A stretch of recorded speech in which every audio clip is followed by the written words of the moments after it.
Her gün daha fazla insan sıcak bir atmosfer yaratmak için mekanlarına odun şömineleri ilave etmekte. Ayrıca bütün evi ısıtabilecek kadar da güçlüler. Ekonomik ve yeni düşük emisyona sahip modelleri daha da çevre dostu. Bu nasıl yapılır, içinizi ısıtacak bir hikayeyle karşınızda.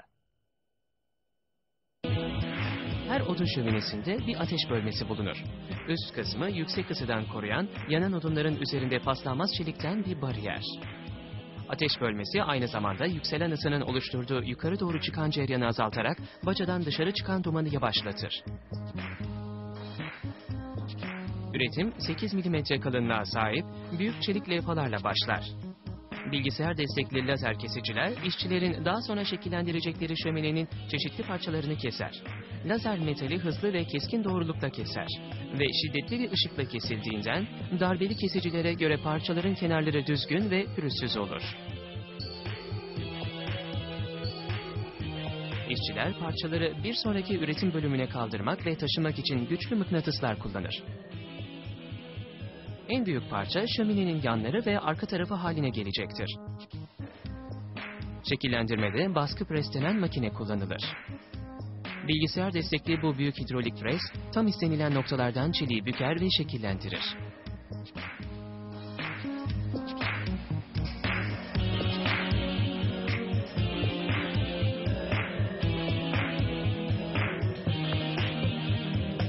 Şimdi de çerçeveyi kaynaklama sırasında sabit durması için bir montaj düzenine yerleştirilir. Ön tarafı çerçeveye kaynaklanmasından sonra şömine içindeki ateşi besleyecek oksijenin içeriye girmesine imkan veren hava girişlerini kaynaklarlar. Ardından üst kısmı ateş bölmesi ve yine ateşi oksijenle beslemesi için tasarlanan hava kanalları kaynaklanır.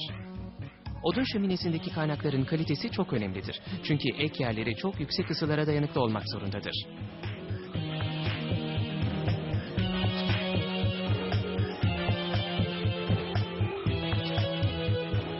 Şimdi de şöminenin alt kısmı kaynaklanır. Ortasında közün alttaki kül tepsisine dökülmesini sağlayan bir delik bulunur. Baca halkası da kaynaklanır. Bu çelik halka şömineyi baca çıkışına kadar ilerleyen baca borusuna bağlayacaktır.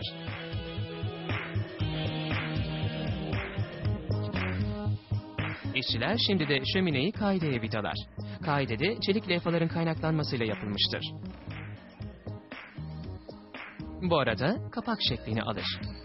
Kapak çerçevesinin içine yüksek ısıya dayanıklı silikon bazlı tutkalla fiberglass'tan bir ip yapıştırılır. Bu şerit kapaktan içeriye hava sızıntısını engelleyerek ateşin kontrolden çıkmasına mani olur. Kapağın üzerine kilitleme kodu da yerleştirildikten sonra menteşeler kaynaklanır.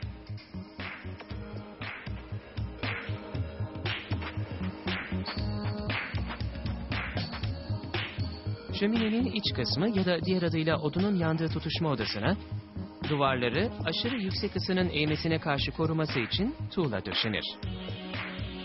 Tuğlalar zamanla bozulur ancak onları yenilemek kolaydır.